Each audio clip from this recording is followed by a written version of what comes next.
have their player matchups now. So let's get to the Panthers matchup with the Rams, and let's give the people some player matchups to watch. What do you got? Yes. Okay, so this kind of is my segue. I was saving it a little bit. Is Joe Noteboom versus Brian Burns. And I'm a little disappointed in myself, Victor, because after in the post game show, thank you for people who are watching the post game show. I'm a plug here after every game, Rams game, about an hour and a half, 90 minutes. Let's say 90 minutes. We go live, Victor and I, on the YouTube channel, on Twitter, and we do a post game takeaways. And I was like, the only good thing for the Rams, they play the Panthers, and I can't think of an elite pass rusher. And you're like, wait, Brian Burns. Like, oh yeah, I remember Brian Burns. I remember watching Brian Burns play against the Chargers a couple years ago, and he was really good. So I think we're starting to get to the point where like a lot of the tension on the offensive line was on the filling guys coming in, like Bobby Evans or Jeremiah Coloni or Lowry Jackson, and they're pointing the finger at those guys for not contributing. Now we're pointing the fingers at everybody, and Nopum is one of them, and he's finally getting some criticism because Micah Parsons, did whatever he wanted to do over there, and even Ralph Havenstein, who just got a new contract, he's a team captain, he's been struggling at right tackle, and these tackles are supposed to be your steady guys on the O line, and they're not doing it. But credit to Havenstein, credit to Nopum. They've taken criticism. Nopum spoke to me after the game, the Cowboys game in the locker room, and I have respect for that because he had a rough day against Micah. So that's what we could do. What can you do, Joe? Your coach kind of called you out, saying you got to speed up the whole developmental process.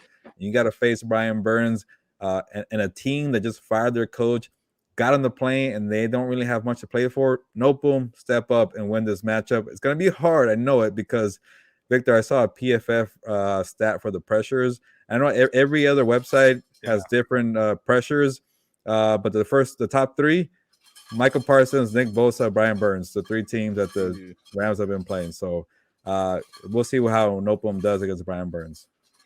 Yeah, for me, it's gonna be Cooper Cup against J.C. Horn, the defensive back for the Panthers, and I think the biggest reason I went with this was because of some of the stats I read, which were kind of like mind blowing for me, especially since we're recording this on a Wednesday and the Bears play on Thursday night. I Cooper Cup has 49. Get this, he's got 49 receptions, which is as many as the whole Chicago Bears receiving corp. So that's crazy to me. And one of the other things, even with the Rams struggling this year, he's still averaging two more fantasy points than he did last year. So he's up his game there, and of course that helps when you're getting targeted a bunch by Matthew Stafford. But and then with Horn, he's had 113 snaps this season, and he's only been targeted 12 times and allowed a league low 2 receptions with no first downs and no touchdowns. So I hope we get to see this matchup because they're both on the injury report. You were saying that Cooper Cup has a foot injury, and then Horn has a rib injury. So that'll be something to keep an eye on. I hope we get to see that matchup because either Cooper Cup is going to break some of those streaks that Horn has had this season, or maybe Horn keeps it up and he's the real deal because I think he's only allowed 47 yards to receivers this year, so total, and that's pretty cool. So that'll be my matchup to watch.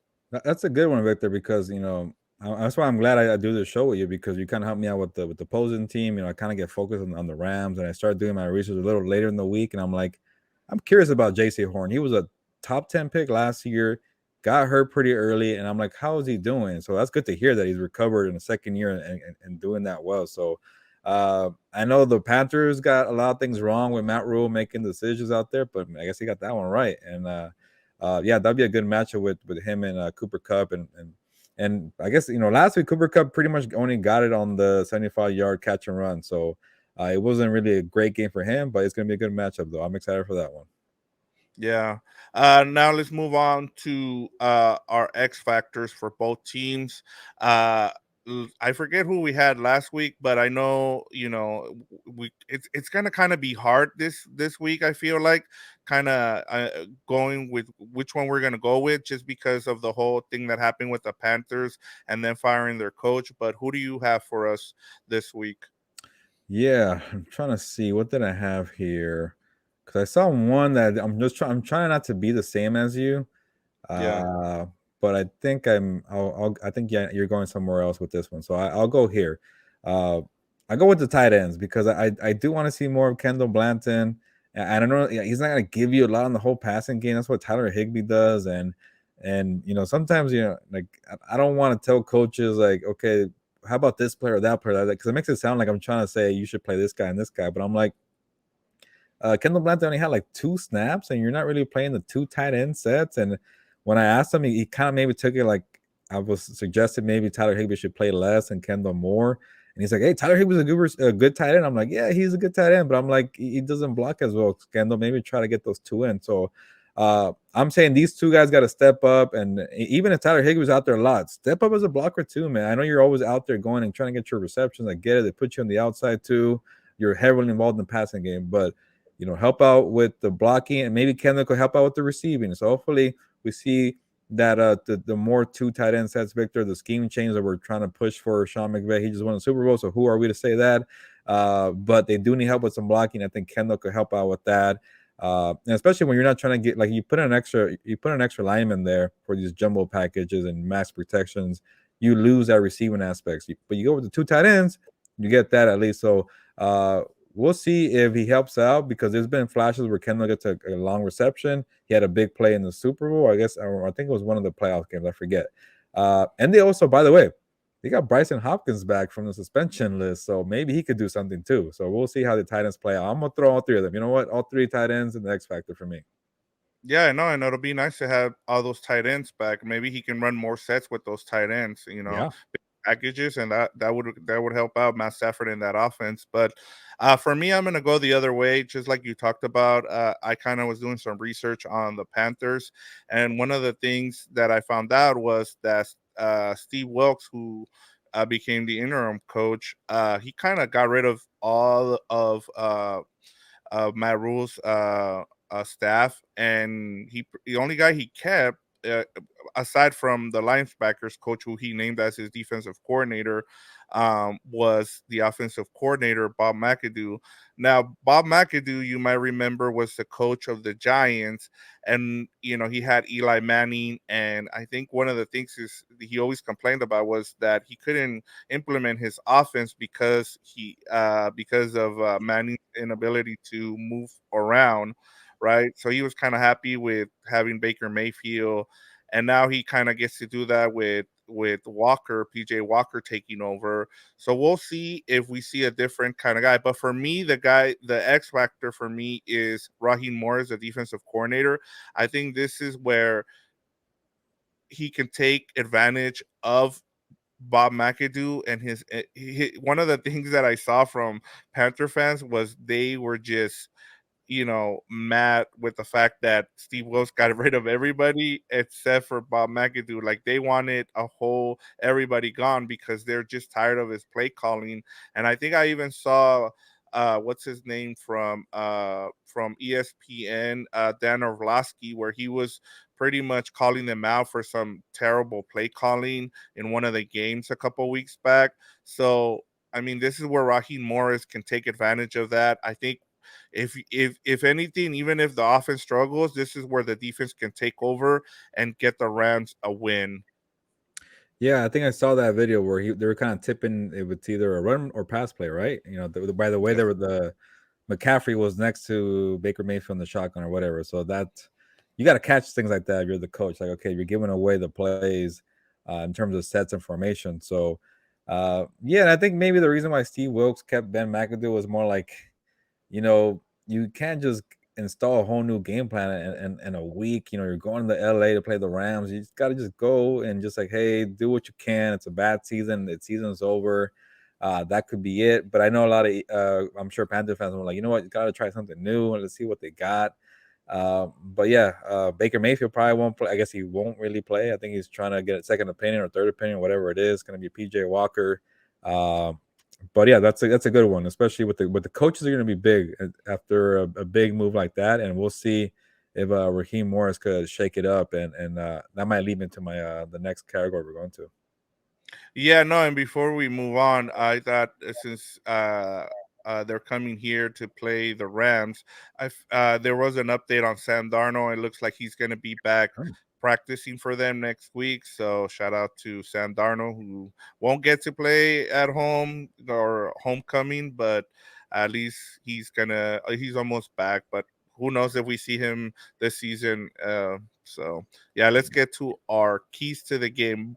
What do you have for us here? yes. So bringing up Raheem Morris for me, the keys to the game is everybody's focused on the offense, and they gotta block Matthew Stafford. You know what? Take the game into your own hands, defense, and the defense has been playing great. They're doing their part. They're shutting down teams, scoring wise. Even when they have short fields, they're just only allowing a field goal. They're doing what they got to do. They even had some pressure last week, but you know what they're not getting, Victor, is the takeaways. Takeaways are game changers. They could really change. They could spark the offense. They could just do it themselves and get a touchdown. We saw what the scoop touchdown for the Cowboys went a long way. So 3 consecutive games, Victor, without a takeaway for this Rams defense, which is kind of surprising with so many Oh, playmakers. Jalen Ramsey had that blitz sack, and I think he almost got a strip sack. I think they recovered it. I forget. Uh, so I was talking to Bobby Wagner today, and I'm like, how do you generate more pressure? I mean, more takeaways without forcing it? And it was more like you just got to be in the right spot. You can't really you don't want to play outside the defense, outside the scheme, and you don't want to start pressing and thinking about it. So just when the ball comes your way, make sure you catch it. Set up PBUs and make interceptions. So uh, the last time they had a takeaway, Victor, I want to say it was that Kobe Durant interception against the Falcons. So he's been out. Maybe he plays. He's a good luck charm there for the takeaways. But the other part of it too, of the keys to the game, when you have a lot of pressure on the quarterback and you're getting in his face, that leads to takeaways. And it's time for Leonard Floyd, Justin Hollins, Terrell Lewis, Tack McKinley to step up, because last week was like Aaron Donald saying, "Get off the edge. I'll do it myself." And he needs help too. yeah. And I think today we were asking, like, the two players we were wondering about was Joe Noteboom and Leonard Floyd. Like, what's going on with Leonard Floyd? Maybe that knee he buckled a couple weeks ago is really affecting him. He's been quiet. So when like you mentioned last week, Victor, like if your stars don't make plays, this defense struggles. And Jalen Ramsey and Aaron Donald made plays, but it still wasn't enough. So get the takeaways, and that starts with pressure from your outside backers that are not named Aaron Donald. Yeah, I mean, you have to get to the quarterback and cause turnovers, and sometimes those are fluke things that happen, man. Like you're either really good, like one of the teams that I've seen where they always seem to get turnovers are the Ravens for whatever reason. Since the early 2000s, they've been a turnover machine. But for some reason, the Rams have been unlucky the last couple of days. I mean, a couple of games, I should say. But for me, my key and I'm gonna give you credit here. I'm gonna share the credit here with you because you're the one that brought this up and you've been kind of harping on it, especially after what you said after the Niners loss, and that is they need to find their identity, and they haven't found their identity yet in the offense. The defense has been good. Like we can't that's one of the reasons you brought up the defense right now, and that's because they've done their job from, and this is the reason as well that we harp on the offense is because they haven't found their identity. We continue to talk about Sean McVay not finding, not using some of formations and stuff like that and sticking to that 11 personnel instead of kind of changing things around. And for me is you need to run the ball. Like I know it's old school and everybody hates how boring it is. No one wants to keep seeing somebody running the ball. You want to see, catches from Cooper Cup, and you want to watch those. You need to run the ball. You need, like as we talked about with those 3 tight ends. That's why I'm glad you brought that up. Now they have those 3 tight ends. Use them, run the ball, and use that running game to set up the play action pass, which we haven't seen at all, right? Like there hasn't been. When was the The, last time we saw a the, play the action one pass? the one time I really saw it and it actually worked was a Tutu Atwell bomb. That was a play action. wasn't the best executed one, but it at least threw people off because, and you know why, Victor? Because Cam Akers had a great first quarter and it threw people off. They went away from it. Play action don't work after that. Yeah, so yeah, and use Cam Akers. He's been your spark plug. Like whenever this team has looked really good has been when he has run the ball and he has run it a lot. And for me, he not only is he the key, but just finding your identity, especially since you're going into the bye week and then you open up with the 49ers and the Buccaneers on back-to-back weeks. So for me, that's the key. Find your identity. That is so big, Victor, because you're right. Like when your offense can block, and the worst thing you could do against a very stout defense is become one dimensional. You're letting your pass rusher just tee off your quarterback. You know they can't run the football. You're not making them like feel that physical part of the game. So when you're playing the 49ers or the Buccaneers and you can't run the football, that's gonna be big. And like you mentioned, the Cam Akers thing. I think Sean McVay has a feeling like he knows. Like I've been saying this in the summer, and I've been getting criticized because people were saying that Henderson's a guy, but this team is different when Cam Akers is making the plays. He has that little kind of extra explosive factor, but the stats don't lie. He's been struggling when it comes in terms of yards per carry, but when you feel his presence, like that game in Arizona when they were kind of like in that clunky stage and they couldn't turn it around. The third That quarter. there you go, the spark, and that was their best rushing game of the season, and Cam Akers led the way. And then the back thing though, Victor, this is on Sean McVay. I feel like he didn't give Henderson a single carry. He got 0 carries in that game. I don't know why. He had like 4 catches for 30 yards, so uh, it just made the flow of the game. The script went off when they fell behind 9-0. I know that happens, but yes, Akers when he's going and you feel his presence, that's usually a good thing. But you got to find a way to get both involved. Henderson, he's just a steady kind of like workhorse back. Okay, just moving the chain slowly. He'll get you at 3 to 4 yards. And Akers is kind of like that. I think I already use it like the baseball analogy. Like he gets 50 home runs, but he's batting like 220. So it's not the average, but when he hits hard. So I think that's a good one, Victor. Yeah, no, and you're right. Like with Henderson, you can use him out of the backfield to catch passes, and with I thought with Cam Makers is he's the guy that can take it to the house, and so if you keep feeding him, eventually he's gonna break some of those runs for long runs. So yeah, that for me that's been find your identity, and then I think the Rams will be okay following the bye week, especially if you can win this game. But let's get to our fantasy football and betting spotlight. Like we said, in terms of fantasy, we've kind of just kind of it's either Cooper Cup or Tyler Higbee or Matt Stafford. So we're just gonna get to the betting portion of this. The Rams are 10.5 point favorites, and the over under is 40.5. How are you seeing this game? This is a tough one, Victor, because the Carolina Panthers just fired their coach. They're getting on a plane. They're facing the Rams, and you would think like they will blow them out, but this point spread is just too high for a team that can't score more than 10 points on a weekly basis. They've had what 3 games where they're held to 10 points or less: the Bills Yes. game, the Niners, and the Cowboys. So like how can you expect a team to score over 10.5 points to cover your spread when they can't even do it themselves? And the Go ahead. And the over under is 40. So, I mean, are you telling me It's that going down. this game's going to be 30 to, yeah, Yeah. Like, but the last couple of weeks, it keeps going down for these Ram games. I've noticed like 45, 42, 40 now. yeah. Like, they don't believe in this offense now. And what was I going to say? Oh, that's right.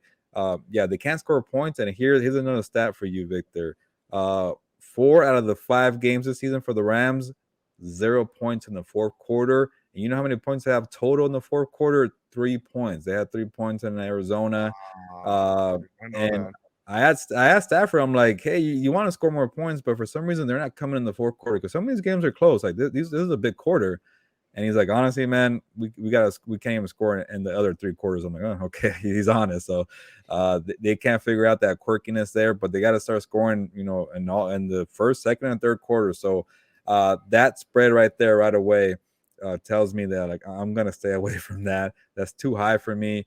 And the funny thing you mentioned, Victor, on the fantasy football thing, like when I write my stories now for those who register on the who has the edge, kind of the matchups, player to watch, kind of things that we do here on the audio version.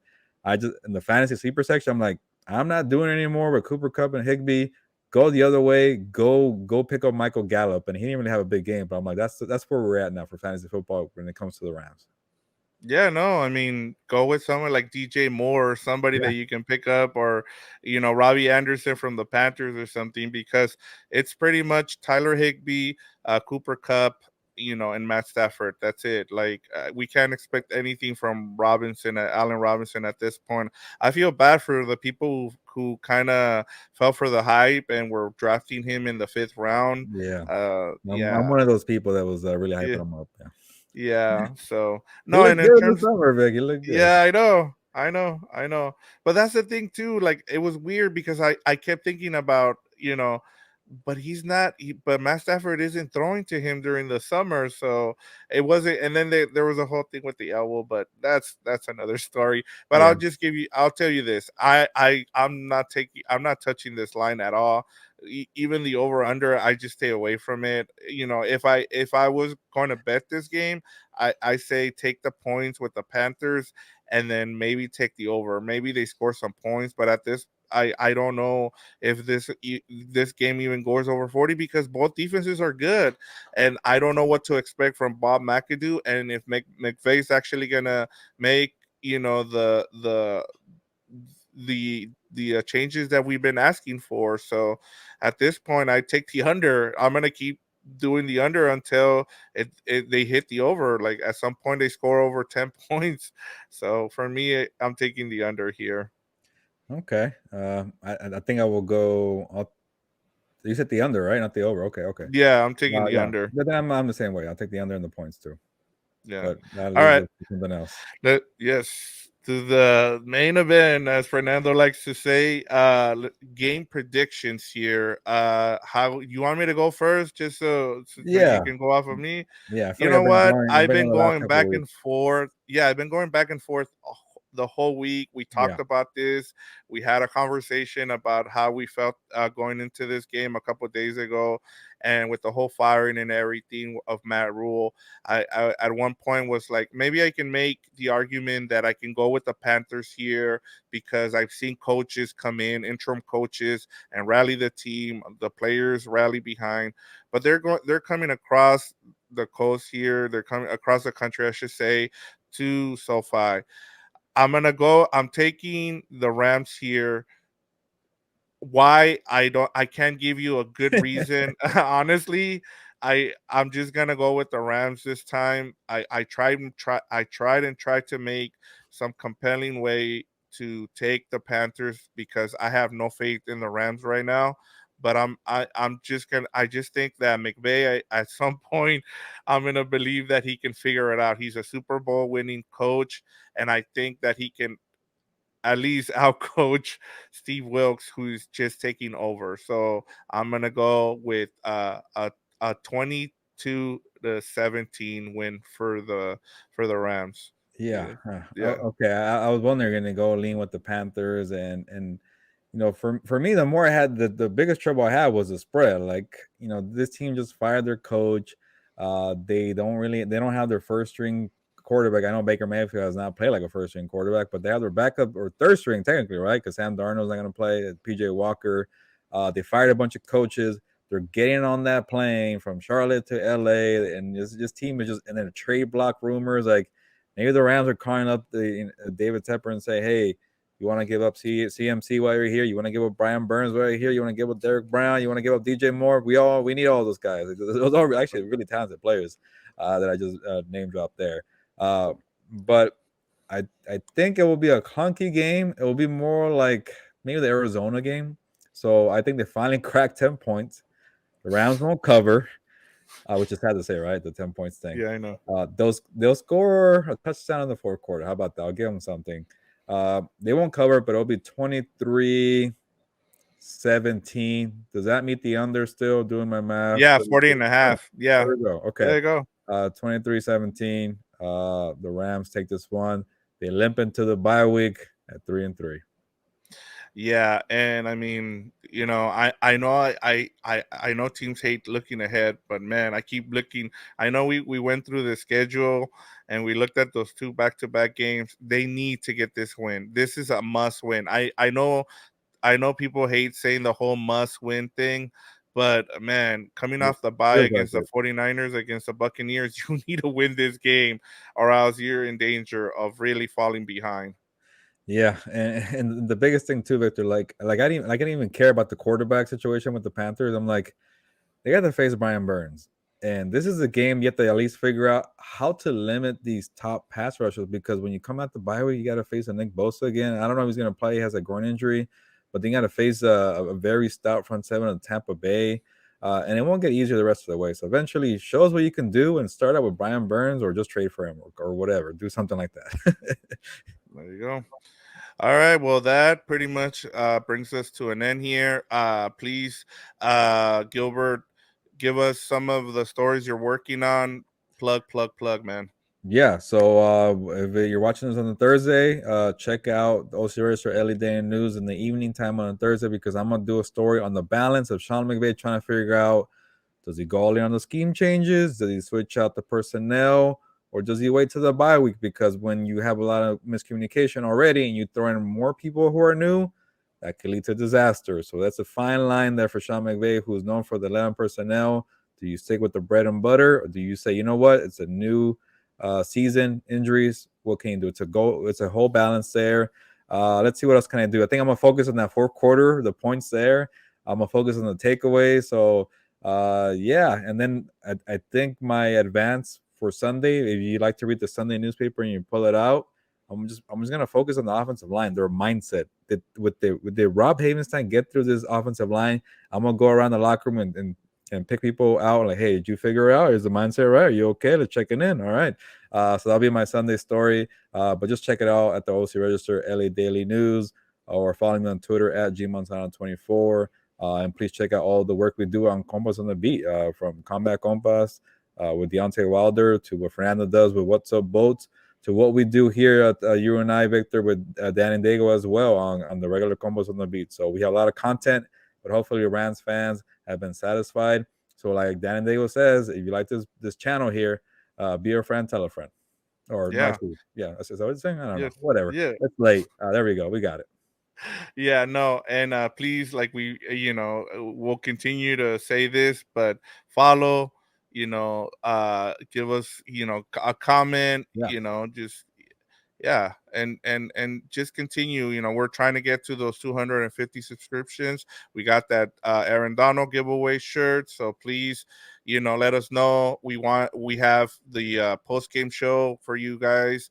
Please comment on there. We want to get your questions in for Gilbert after the show. There, after, he's gonna be live from SoFi, so he's gonna have reaction from the locker room. So please, uh stay tuned for that. And then that's pretty much all I got. So Cool. let's Let's do go. it.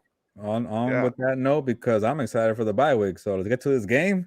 Let's see if the Rams do anything. So on that note, ya nos vamos. Pues vámonos.